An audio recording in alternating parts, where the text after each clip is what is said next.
ஜீவன் முக்தி பிரதம் தேவம். பரமஹம்ச நித்யானந்தர் ஓர் வாழும் அவதார புருஷர். பிறப்பிலிருந்தே ஞானத்தை ஞான சக்தியை வெளிப்படுத்திய பிறவி யோகி. தமிழிலும் ஆங்கிலத்திலும் பரமஹம்சர் அருளியிருக்கும் 500க்கும் மேற்பட்ட புத்தகங்கள் Telugu, Kannadam, Malayalam, Hindi, Samskritam, Gujarati, Oriya, Bengali, Marathi, French, Croatian, Polish, Portuguese, Italy, German, Danish, Spanish, Russia மொழி, சீன மொழி போன்ற 26 சர்வதேச மொழிகளில் மொழிபெயர்த்து வெளியிடப்பட்டுள்ளது. 10,000 மணி நேரத்திற்கும் மேல் ஞான கருத்துக்களை மொழிந்துள்ள அரிய பேச்சாளர். லட்சக்கணக்கானவர்களுக்கு அன்னதானம், இலவச மருத்துவ வசதி, கல்வி உதவி, மேலும் உலகம் முழுவதிலும் 140க்கும் மேற்பட்ட இடங்களில் பள்ளிகள், ஆசிரமங்கள், ஆலயங்கள் மற்றும் மருத்துவமனைகள் அமைத்து ஒப்பற்ற சேவை செய்து வரும் சமூக சேவகர். லட்சக்கணக்கானவர்களுக்கு தலைவலி முதல் கேன்சர் வரை தனது தியான சக்தியால் தீர்த்து வைத்த தியான சிகிச்சையாளர். கோடிக்கணக்கான மக்களுக்கு உடல் நலம், மனவளம் ஆகியவற்றிற்கான கிரியைகளை வகுத்து தரும் கிரியா யோகி. கோடிக்கணக்கான மக்களுக்கு வாழ்வியல் பிரச்சனைகளுக்கான தீர்வுகளை தந்த வாழும் ஞானி. 151 நாடுகளில் தியான மையங்களோடும் விடுதி, Tiruvannamalai, Rajapalayam, Salem, Hyderabad, Varanasi, loss Angeles, Seattle, Ohio, San Jose, Phoenix ஆகிய சர்வதேச நாடுகளிலும் ஆசிரம கிளைகளோடும் நடந்து வரும் உலகளாவிய நித்யானந்த தியானபீட ஆன்மீக இயக்கத்தின் நிறுவனர். 1 கோடிக்கும் மேற்பட்ட சீடர்களால் ஆத்மார்த்தமாக பின்பற்றப்படும் ஞான குரு. தீட்சையின் மூலம் சக்தி பரிமாற்றத்தை நிகழ்த்தும் அவதார சக்தி. பாரம்பரிய யோகக்கலையை ஆயிரக்கணக்கான யோக மையங்கள் மூலம் உலகமெங்கும் எடுத்துச் சென்ற நவீன கால யோகி. லட்சக்கணக்கான மக்களுக்கு குண்டலினி சக்தியை உயிர்ப்பித்து அஷ்ட சித்திகளை அருளும் அஷ்டமா சித்திதாயகன். இந்தியாவில் பெங்களூரு, ஹைதராபாத், திருவண்ணாமலை மற்றும் சர்வதேச நாடுகளில் Los Angeles, San Jose, Seattle, Toronto, Ohio, Oklahoma, Phoenix, Saint Louis, Malaysia, Brazil, Paris, குவாடிலு, Dallas, New York, New Jersey, Atlanta, Calgary, Vancouver, Singapore என்று உலகம் முழுவதும் வைதீக ஆலயங்களை அமைத்து வேத கலாச்சாரத்திற்கு மறுமலர்ச்சி அளித்த ஆன்மீக சுடர். லட்சக்கணக்கான இளைஞர்களின் எதிர்காலத்திற்கு வழிகாட்டியாய் திகழும் ஒரே இளம் குரு. உலகிலேயே இணையதளத்தின் மூலம் அதிகமாக பார்க்கப்படும் ஆன்மீக குரு. அரசியல் துறையிலும் ஊடகத்துறையிலும் ஊடுருவியிருக்கும் நாத்திக ரவுடி கும்பல்களால் தொடுக்கப்பட்ட மத தாக்குதலையும் தாண்டி ஒப்பற்று ஒளிரும் ஆன்மீக ஒளி. அசைக்க இயலாத, என்றென்றும் நிலைத்திருக்கும் ஞான கல்ப விருட்சம்.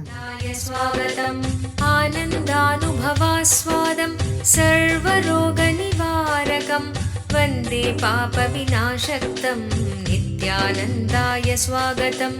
நித்யமுக்தம் நிர்விகல்பம் தியானலோக பிரதீபகம் வந்தே சாந்தமயம் பந்தம் நித்யானந்தாய ஸ்வாகதம். ஆனந்தகந்த சஞ்சாரம் சர்வோபாதி விநிர்முக்தம் வந்தே ஞானாலயம் நாதம் நித்யானந்தாய ஸ்வாகதம்.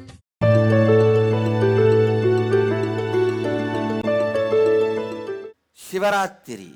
சிவம் என்கின்ற வார்த்தைக்கு காரணமே இல்லாமல் பொங்குகின்ற மங்களத்தன்மை என்று பொருள். வாழ்க்கையே காரணமே இல்லாமல் பொங்குகின்ற மங்களத்தன்மைதான். நாம் எவ்வளவுதான் முயன்று எப்படியெல்லாம் குறை கண்டுபிடிக்க முயற்சித்தாலும், இது மங்களத்தன்மைதான் என்று நம்ப மறுத்தாலும், எவ்வளவுதான் எதிர்மறை எண்ணங்களால் நம்மை நாமே அழித்துக் கொள்ள துணிந்தாலும், மீண்டும் மீண்டும் மீண்டும் வாழ்க்கை தன்னுடைய உயிர்த்தன்மையை மங்களத்தன்மைதான் என்பதை நமக்கு மீண்டும் மீண்டும் நிரூபித்துக் கொண்டே இருக்கின்றது. ஒவ்வொரு நாளும் காலையில் நீங்கள் விழித்தெழுந்து வாழ்க்கையை அணுகுகின்றீர்கள். வாழ்க்கையின் போக்கிலே மீண்டும் மீண்டும் பல்வேறு விதமான எதிர்மறை எண்ணங்களையும் உணர்வுகளையும் ஒன்றாக்கி கொண்டு வாழ்க்கை அமங்கலமானது என்று எவ்வளவுதான் உங்களை நீங்களே நம்ப வைத்துக் கொண்டு துக்கத்தை உருவாக்கி கொண்டு மீண்டும் கனவிலும் தூக்கத்திலும் ஆழ்ந்தாலும் உங்களை மறுநாள் உயிர்ப்பிற்கு கொண்டு வந்து வாழ்க்கையை வாழும் உற்சாகத்தை உங்களுக்கு தந்து வெளிப்பட வைக்கும் சக்தி சிவம். காரணமே இல்லாமல் பொங்கிக் கொண்டிருக்கின்ற மங்களத்தன்மைதான் சிவம். காரணம் இல்லாமல் பொங்கிக் கொண்டிருக்கின்ற இந்த மங்களத்தன்மையான வாழ்க்கையை காரணம் கண்டுபிடித்து அதன் மூல காரணத்தை கண்டுபிடித்து விட வேண்டும் என்று துணிகின்ற உங்களுடைய மூளை பகுத்தறிவாகவும் உங்கள் செயல் பொருள் நோக்கிய தேடலாகவும் மாறுகின்றது. ஆழமாக புரிந்து கொள்ளுங்கள். வாழ்க்கையின் ஆணிவேரை, மூலத்தை, காரணத்தை கண்டுபிடித்து விட வேண்டும் என்கின்ற வெறிதான் உங்களுக்குள் அறிவாகவும் பொருளை தேடும் குணமாகவும் மலர்கின்றது. ஆனால் இந்த இரண்டாலும் வாழ்க்கையின் காரணத்தை உணர்வதே முடிவதில்லை. வாழ்க்கை காரணம் இல்லாத மங்களத்தன்மை. அதற்கு காரணம் கண்டுபிடிக்க பிரம்மாவும் விஷ்ணுவும் முயற்சித்தார்கள். அதன் அடியையும் முடியையும் கண்டறிய பிரம்மாவும் விஷ்ணுவும் முயற்சித்தார்கள். பிரம்மா கல்வி பகுத்தறிவின் வடிவம், சரஸ்வதியின் தலைவன். விஷ்ணு லக்ஷ்மியின் தலைவன், செல்வத்தின் வடிவம். செல்வம் சேர்க்கும் தேடுதலும் அறிவை சேர்க்கும் தேடுதலும் ஈசனின் சிவப்பரம்பொருளின் அடியையும் முடியையும் காண இயலவில்லை. அதேபோல் உங்கள் வாழ்க்கையிலும் காரணத்தை தேடும் தேடுதலும் செல்வத்தினால் வாழ்க்கையை முழுமையாக்க முடியும் என்கின்ற செயல்பாடுகளும் வாழ்க்கையின் ஆதிமூலத்தை கண்டறிய உபயோகமாவதே இல்லை. வாழ்க்கை காரணம் இல்லாத பொங்குகின்ற மங்களத்தன்மை. வாழ்க்கையில் என்ன நடந்தாலும் அது மங்களத்தன்மையே. உங்களுக்கு உடல் நலம் வந்தாலும் அது மங்களத்தன்மை. உங்களுக்கு வாழ்க்கை மலர்ந்தாலும் அது மங்களத்தன்மை. ஒருவேளை மரணம் நிகழ்ந்தாலும் அதுவும் மங்களமானது, அதுவும் மங்களமானது, அதுவும் மங்களத்தன்மையே. காரணம் என்னவென்றால் மரணம் கூட உங்களுடைய அனுபவத்தின் ஆழத்தை அதிகமாக்குகின்றது. ஒவ்வொரு வாழ்க்கையும் ஒவ்வொரு மரணமும் உங்களுடைய அனுபவத்தை அதிகரித்து கொண்டே சென்று கொண்டிருக்கின்றது. அதனால் வாழ்வின் ஒவ்வொரு நிகழ்வும் நீங்கள் இப்பொழுது இருப்பதை விட உங்களை அதிகமாக்குகின்றது. எனவே எல்லை இல்லாத காரணம் இல்லாத மங்களத்தன்மை உயிர்த்தன்மையின் பொங்கி பெருகி பல்கி ஓடும் ஓட்டம்தான் சிவம். சக்தி வாய்ந்த மகா ருத்ரஹோமம் மற்றும் ருத்ராபிஷேகம். ருத்ரர் என்றால் பாவங்களிலிருந்தும் துக்கங்களிலிருந்தும் விடுவிப்பவர் என்று பொருள். சிவபெருமானே ருத்ரர் எனப்படும் புதுப்பிக்கும் கடவுளாக அருளுகின்றார். வேதங்களின் மத்தியில் இந்த ருத்ரம் அமைந்துள்ளது. பஞ்சபூதங்களில் ஒன்று அக்னி.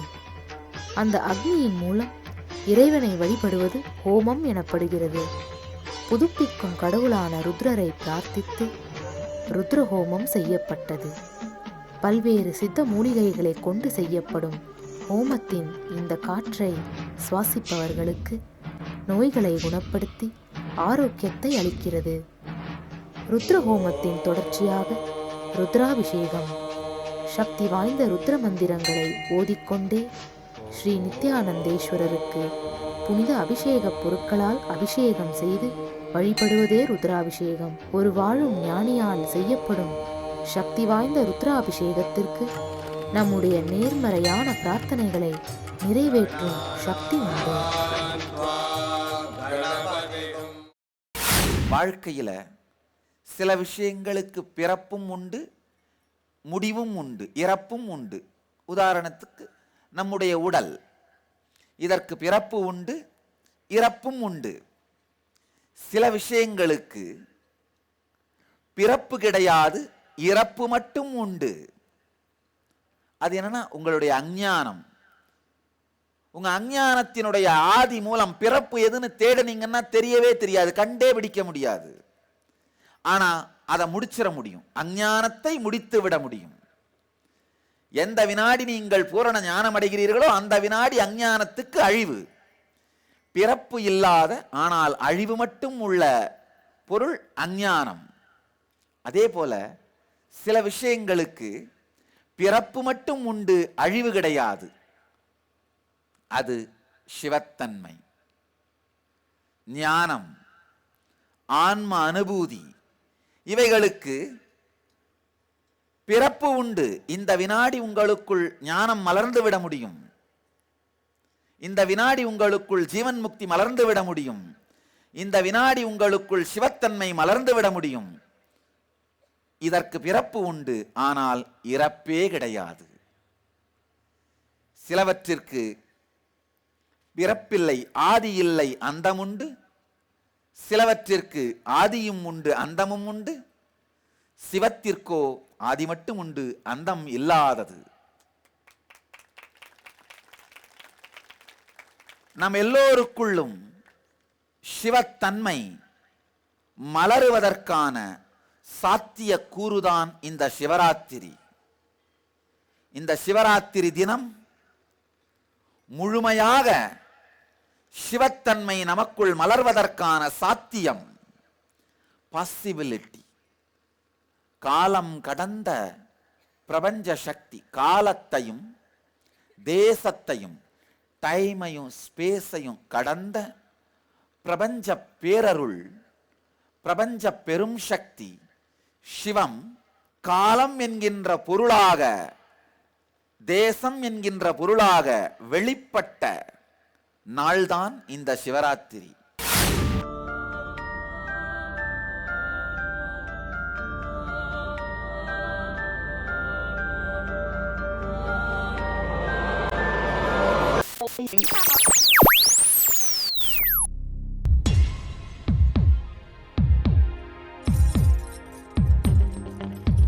தீராத நோயிலிருந்து விடுபட வேண்டுமா?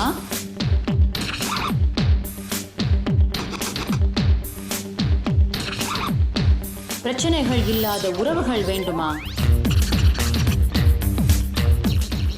நிம்மதியான உறக்கம் வேண்டுமா?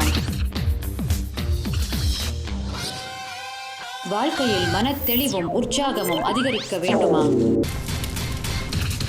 ஆனந்த ஸ்புரண தியான முகாம் இவை அனைத்தையும் 2 நாட்களில் உங்களுக்கு அனுபவமாக்கி தருகிறது. நாம் வாழ்வில் அனுபவிக்கும் பிரச்சனைகளுக்கும் துக்கங்களுக்கும் காரணம் நம் உடலில் உள்ள 7 சக்தி மையங்களில் பதிந்திருக்கும் எதிர்மறை உணர்வுகளும் நாம் உருவாக்கி வைத்திருக்கும் எதிர்மறை மன அமைப்பும் தான். இதை மாற்றுவதற்கான தியான நுட்பங்களும் தியான பயிற்சிகளும் கற்றுத்தரப்படுகிறது. விழித்துக் கொள்ளுங்கள், ஆனந்தம் உங்கள் பிறப்புரிமை. ஆனந்தமயமான வாழ்க்கை உங்களுக்காக காத்து கொண்டிருக்கிறது. வாரந்தோறும் சனி மற்றும் ஞாயிற்றுக்கிழமைகளில் ஆனந்த ஸ்புரண தியான முகாம் நடைபெறுகிறது. நடைபெறும் இடம் நித்யானந்த தியான பீட்டம், கிரிவலப்பாதை, திருவண்ணாமலை. தொலைபேசி எண்கள் 7200003311 7200003322. அதனால் நம்முடைய வேத பாரம்பரியத்தின்படி நம்முடைய காலமே சிவராத்திரியிலிருந்து தான் துவங்குகின்றது. நம்முடைய எல்லா கால கணக்கீடுகளும் ஆதியில் சிவராத்திரியிலிருந்து தான் துவங்குகின்றது. சிவராத்திரி அன்று நடந்த மிகப்பெரிய 3 நிகழ்வுகள் நம்முடைய புராணங்களிலும் சாஸ்திரங்களிலும் குறிப்பிடப்படும் மிகப்பெரிய 3 நிகழ்வுகள். முதலாவது, காலம் கடந்த சிவப்பரம்பொருள் காலத்திற்குள் நுழைந்தது, காலத்திற்குள் மலர்ந்தது. இரண்டாவது, பிரம்மனுக்கும் விஷ்ணுவிற்கும் ஏற்படும் ஐடென்டிட்டி கிரைசிஸ், அகங்கார சண்டையில் நடுவு நிலைமை செய்யவும் நல் ஞானத்தை புகட்டவும் அடிமுடி காணாத அருட்பெருஞ்சோதியாய் அண்ணாமலையான் வெளிப்பட்ட திருநாள். மூன்றாவதாக, தக்ஷ பிரஜாபதியினால் சந்திரன் சபிக்கப்பட்டு அழிவு நிலைக்கு செல்லும் பொழுது அன்னை சதிதேவியும் பக்தர்களும் உலகமும் வேண்டியதற்கு இணங்க தாமே நேரில் வந்து சந்திரனுக்கு உயிர் கொடுத்து தன் தலையில் சூடி சந்திர சூடனாக ஈசன் அருள் புரிந்த திருநாள். இந்த 3 நிகழ்வுகளுமே சிவராத்திரியை பற்றிய 3 சத்தியங்களை நமக்கு தெளிவாக புரிய வைக்கும். காலம் கடந்த, நேரம் கடந்த, தேசம் கடந்த இந்த சிவப்பரம்பொருள் காலத்திற்குள் மலர்ந்து, தேசத்திற்குள் மலர்ந்து, காலத்திற்குள்ளும் தேசத்திற்குள்ளும் சிக்கி இருக்கும் ஜீவன்களை சிவமயமாக மாற்றுவதற்காக அவதார சக்தியாக இறங்கி வந்த தினம். அறிவின் வடிவமாம் பிரம்மனும் பொருளின் வடிவமாம் விஷ்ணுவும் தங்களுடைய அகங்கார செருக்கினால் ஆடிய பொழுது அவை இரண்டினாலும் பூரண ஞானமும் ஆதியும் அந்தமும் அறியப்படாது என்பதை உணர்த்துவதற்காக அருட்சோதி பிழம்பாக ஈசன் வெளிப்பட்ட திருநாள். இதற்கெல்லாம் அப்பாற்பட்டு தக்ஷனின் கோபத்தினால் சபிக்கப்பட்ட சந்திரனை சாபத்திலிருந்து விடுபடுத்தி எல்லா துக்கங்கள் தோஷங்களிலிருந்தும் விடுபடுத்தி கருணாமூர்த்தியாக ஆசுதோஷனாக, ஆசுதோஷன் என்றால் மிக எளிமையாக கருணை கொண்டு விடுபவன், மிக எளிமையாக அன்பிற்காக இறங்கி விடுபவன், ஆசுதோஷனாக சந்திரனுக்கு அருள் செய்து மீண்டும் புனர்ஜன்மம் மறுவாழ்வு கொடுத்தவன். சிவராத்திரி இறைவனுடைய சக்தி.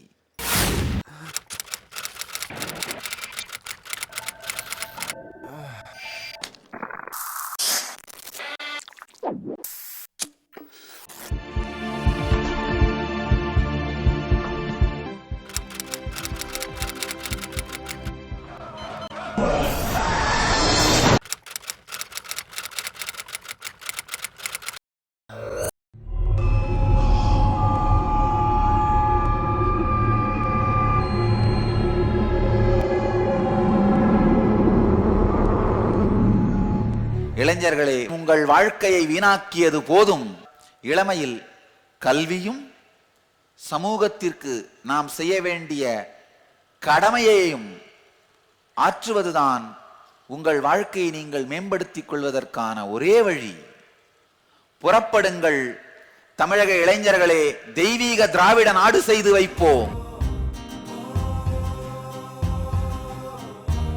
இளைஞர்களே, நீங்கள் வாழ்க்கையில் வெற்றி பெறுவதற்கு தேவையான ஆரோக்கியமான உடலை உருவாக்கும் நித்திய யோக பயிற்சிகள், மனநலம் தரும் ஆன்மீக சொற்பொழிவுகள், எதிர்மறை உணர்ச்சிகளை சமநிலைப்படுத்தும் தியானம், துக்கத்தை உருவாக்கும் மன அமைப்பை தகர்க்கும் சக்தி வாய்ந்த கிரியை, ஆக்கப்பூர்வமான தலைமை பண்பை வெளிப்படுத்தும் வாய்ப்புகள், உருவாக்கும் திறனை அதிகரிக்கும் பயிற்சிகள், தடைகளை தகர்த்தெறிந்து நினைத்ததை அடையும் ஆற்றல்,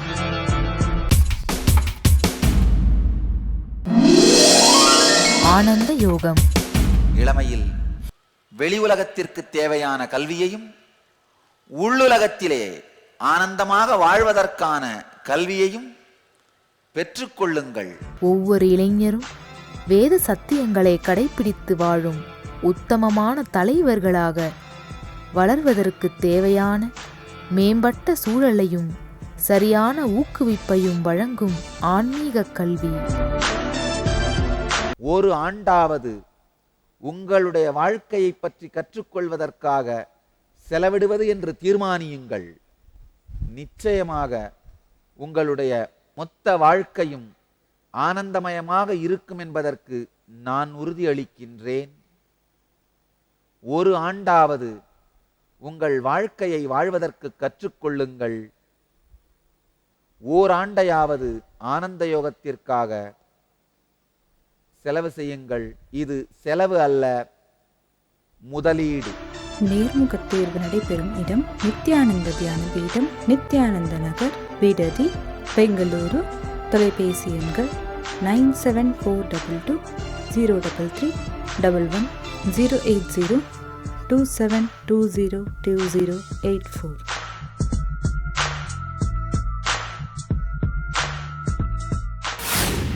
நாம் எல்லோரும் அந்த சிவத்தன்மையை உணர்வதற்கான சாத்தியக்கூறு பூமியின் மீது ஆழமாகவும் வேகமாகவும் வீசக்கூடிய தினம். நம் எல்லோரும் பூரணமான ஞானத்தன்மைக்குள் மலர்வதற்கான சாத்தியம் அதிகமாக இருக்கின்ற தினம். எப்படி நாம் ஒரு பாய்மரப் படகிலே சென்று கொண்டிருந்தோமானால் நமக்கு தேவையான திசையிலே காற்று வீசினால் சென்றடைய வேண்டிய இடத்தை சென்று அடைவது சுலபமோ, அதே போல இன்று ஞான நிலையை நோக்கி தியானம் செய்வதும் அந்த ஞான நிலையை சென்று அடைவதும் சுலபம். ஏனென்றால் நாம் சென்று அடைய வேண்டிய குறிக்கோளை நோக்கி பிரபஞ்சத்தின் பெரும் சக்தி வீசுகின்றது. சங்கடமோ துக்கமோ வருத்தமோ அடையாமல் எளிமையாக சிவத்தன்மையினுள் நம்மால் கரைய முடியும். ஈஸ்வரத்தன்மையுள் நம்மால் கரைய முடியும். ஈஸ்வரத்தன்மை என்றால் என்ன? ஈஸ்வரத்தன்மை என்றால் தலைமை பண்பு. ஈஸ்வரன் என்கின்ற சம்ஸ்கிருத சொல்லுக்கு தலைவன், உரியவன் என்று பொருள். முதலில் நம் வாழ்க்கைக்கு நாம் உரியவர்களாக மாற வேண்டும், தலைவர்களாக மாற வேண்டும். தன்னுடைய உடலிற்கும் தன்னுடைய மனதிற்கும் தன்னுடைய வாழ்க்கைக்கும் தலைவனாக மாறாதவன் எத்துணை நபர்களுக்கும் எத்துணை சொத்துக்களுக்கும் எத்துணை நாட்டிற்கும் தலைவனாக மாறினாலும் கூட அவர்களை விட்டு துக்கம் ஒழியாது, துக்கம் அழியாது, துக்கம் கரையாது. தன் வாழ்க்கைக்கு, தன் உடலுக்கு, தன் மனதிற்கு ஒருவன் தலைவனாக மாறும் பொழுது மட்டும்தான் அவனுடைய வாழ்க்கையிலே துக்கம் அழிகின்றது, துக்கம் கரைகின்றது, துக்கம் ஒழிகின்றது. முதலில் நம் வாழ்க்கையில் நடக்க வேண்டியது நாம் நமக்கு ஈஸ்வரர்களாக மாற வேண்டும். வாழும் ஞானி பரமஹம்ச நித்யானந்தர் வழங்கும் கல்பத்தரு முழுநாள் ஞான அனுபவ முகாம். கல்பத்தருவில் நீங்கள் பெறும் உடல் நலம், வாழும் ஞானியிடம் நீங்கள் பெறும் தீட்சை உங்களின் உடலிற்கும் மனதிற்கும் சக்தியளித்து குணமளிக்கின்றது. தொடர்ந்து பெறும் தீட்சைகளால் ஒரு மனிதருக்குள் 1300% வரை சக்தி அதிகரிக்க முடியும். இது உடல் நலத்தை நேரடியாக அதிகரிக்கின்றது. தொடர்ந்து 21 நாட்கள் எடுத்துக்கொள்ளும் தீட்சை மேற்சொன்ன சக்தி மாற்றங்களை உங்களுக்குள் நிலையான அனுபவமாக மாற்றுகின்றது. பக்தர் வேண்டும் வரம் கூடும் நேரம் நித்யானந்தன் தரும் கல்ப. மேலும் விவரங்களுக்கு நித்யானந்த தியான பீடம், கிரிவலப்பாதை, திருவண்ணாமலை. தொலைபேசி எண்கள் 7200003311, 7200003322, www.nityananda.org. தன்னுடைய வாழ்க்கையில் தலைமைத்தன்மை மலர வேண்டும்.